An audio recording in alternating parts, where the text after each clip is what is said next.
Hi friends, today we are going to see an appreciation of the poem You Start Dying Slowly. Unit number 2.1. The poem You Start Dying Slowly. We can say that this poem is composed by Pablo Neruda, which is a very great poem. Before starting the appreciation, we have to know that the appreciation is for only 5 marks. And the division of 5 marks is like this. Title, half mark.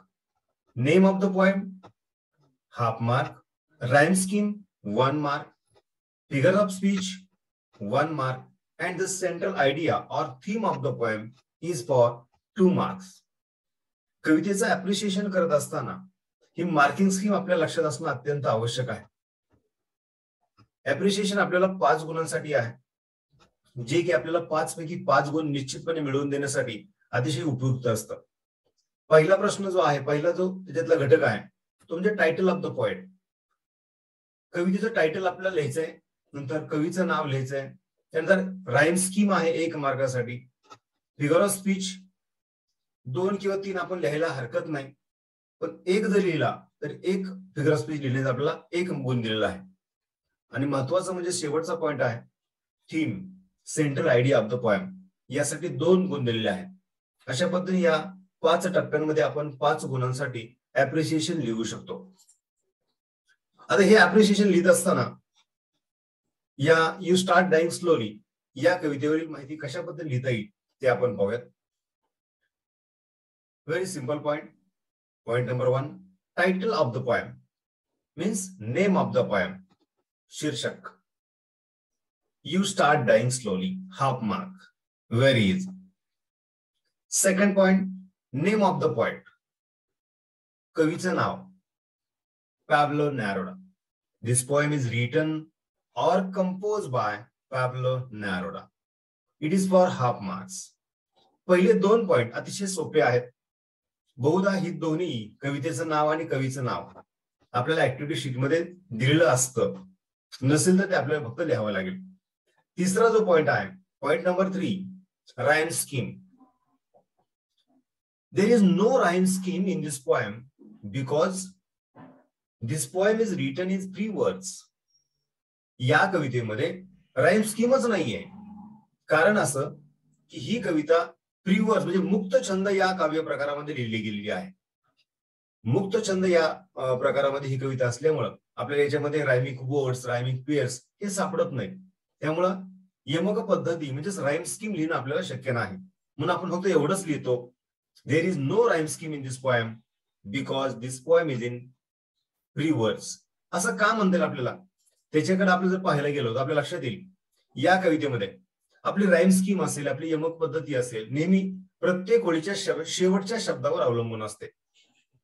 या कवितेतील शेवटचे शब्द जर आपण बघितले, last words, travel, read, life, yourself, slowly, esteem, you, slowly, habits, path, routine, colours, no, slowly, हे सगळे शब्द जर आपण पाहिले तर आपल्या लक्षात येईल यातले कोणतेही शब्द कोणत्याही स्टांजामध्ये एकमेकांशी मिळते जुळते नाहीयेत, म्हणजे त्यांचा यमक जुळत नाहीये, त्यांचे राइम्स जुळत नाहीयेत. याचा अर्थ आपल्याला या ठिकाणी रायमिक पेअर्स जोडता येत नाहीत, यमक जुळणाऱ्या जोड्या शोधता येत नाहीयेत. म्हणजेच काय, या कवितेला तालबद्धता नाहीये, म्हणजेच राइम नाहीये.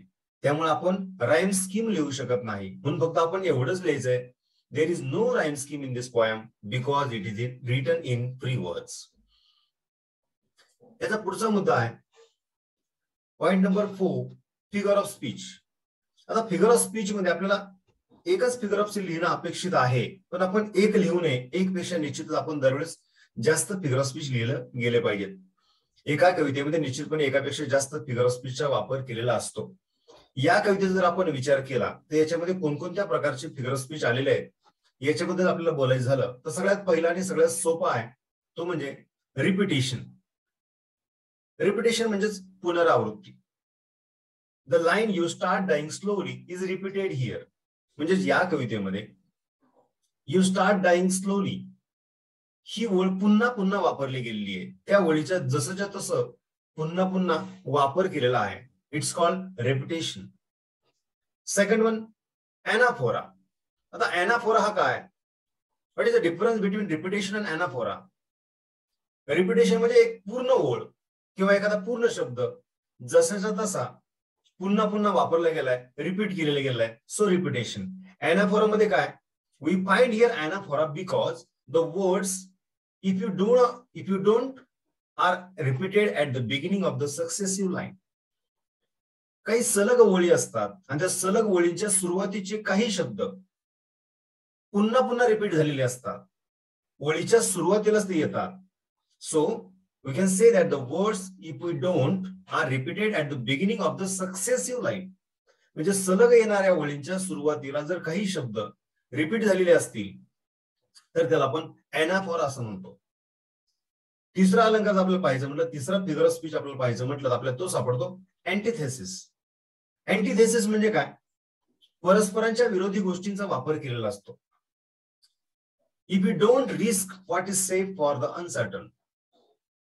या वळीमध्ये आपण पाहायला गेलो तर या लाईन मध्ये रिस्क अँड सेफ ही ज्या परस्पर विरोधी गोष्टी आहेत, विरुद्धार्थी शब्द आहेत, रिस्क अँड सेफ, या दोन्ही गोष्टींचा एकाच लाईन मध्ये वापर केलेला आहे. So in this line two opposite words are repeated, risk and safe. So we can say that antithesis is there. म्हणजे एकाच ओळीमध्ये दोन शब्द की जे एकमेकांशी विरुद्धार्थी आहेत त्यांचा वापर जर केलेला असेल तर त्याला आपल्याला म्हणावं लागेल antithesis. It is point number 4, figure of speech, की जो आपल्या एक गुणांसाठी आहे. आणि शेवटचा पॉइंट आहे तो म्हणजे थीम, की जो की आपल्या दोन गुणांसाठी आहे. It is the most important part of the appreciation.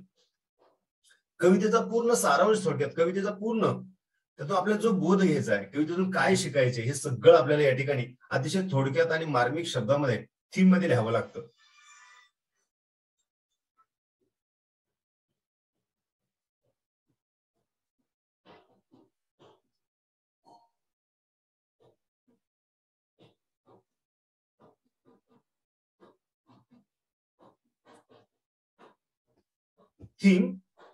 theme of the poem.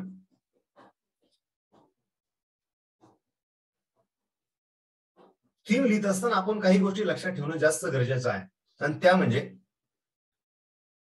कवितेबद्दल आपल्याला महत्वाची माहिती या थीम मध्ये मांडता यायला पाहिजे. आता महत्वाची माहिती म्हणजे उगाच अवघड शब्द, अवघड वाक्य टाकले तर निश्चितपणे आपल्याला मार्क्स कमी मिळण्याची शक्यता जास्त असते. कारण आपण जर अवघड वाक्य, अवघड शब्द टाकायला गेलो आपल्या चुका पण जास्त होण्याची शक्यता असते.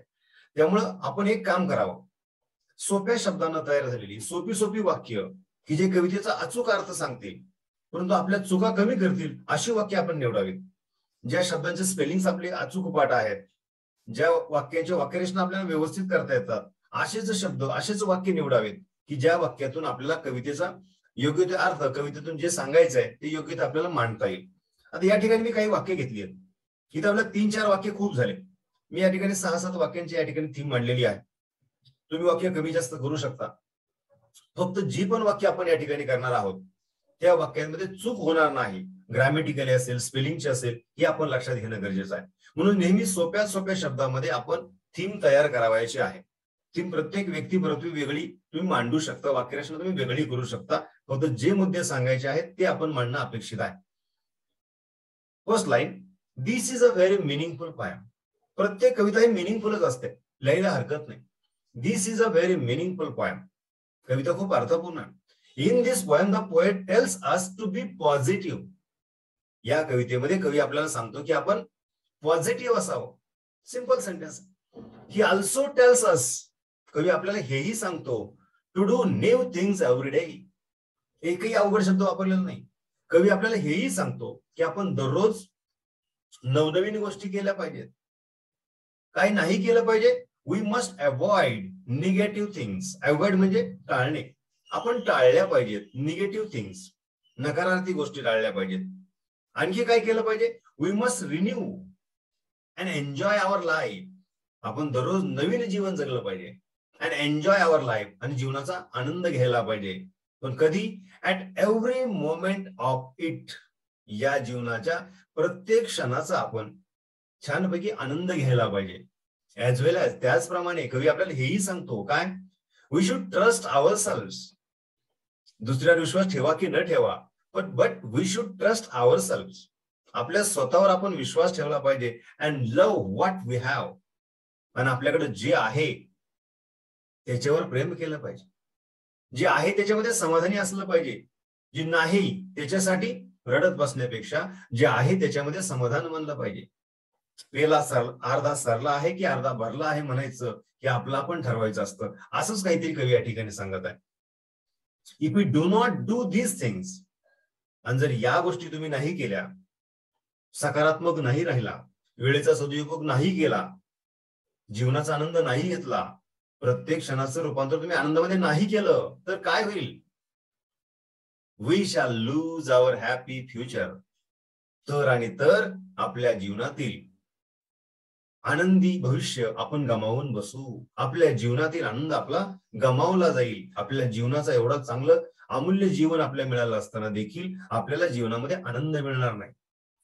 अतिशय अर्थपूर्ण, अतिशय चांगल्या प्रकारचा संदेश देणारी ही कविता आहे. So we say the first line, this is a very meaningful poem. अतिशय साध्या आणि सोप्या भाषेमध्ये अशा प्रकारची थीम पाठ करा, पुन्हा पुन्हा लिहून काढा.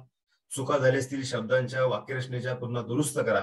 आणि 2 पैकी 2 मार्क थीमला सुद्धा मिळतील. आणि साहजिकच 5 पैकी 5 गुण आपल्याला या पूर्ण अप्रिशिएशनला मिळतील. अशा प्रकारे तयारी आपण करायला हरकत नाही. या 5 मुद्द्यांच्या आधारे जर आपण अप्रिशिएशन लिहिलं तर आपल्याला या ठिकाणी देखील 5 गुण मिळायला काही शंका राहत नाही. हा व्हिडिओ आपल्याला आवडला असेल, समजला असेल तर व्हिडिओला लाईक करा, आपल्या मित्रांना शेअर करा, कमेंट्स करा. चॅनलला अजूनही सबस्क्राईब केलं असेल तर सबस्क्राईब करा. पुन्हा भेटूयात नवीन अप्रिशिएशन घेऊन नवीन व्हिडिओमध्ये. थँक्यू.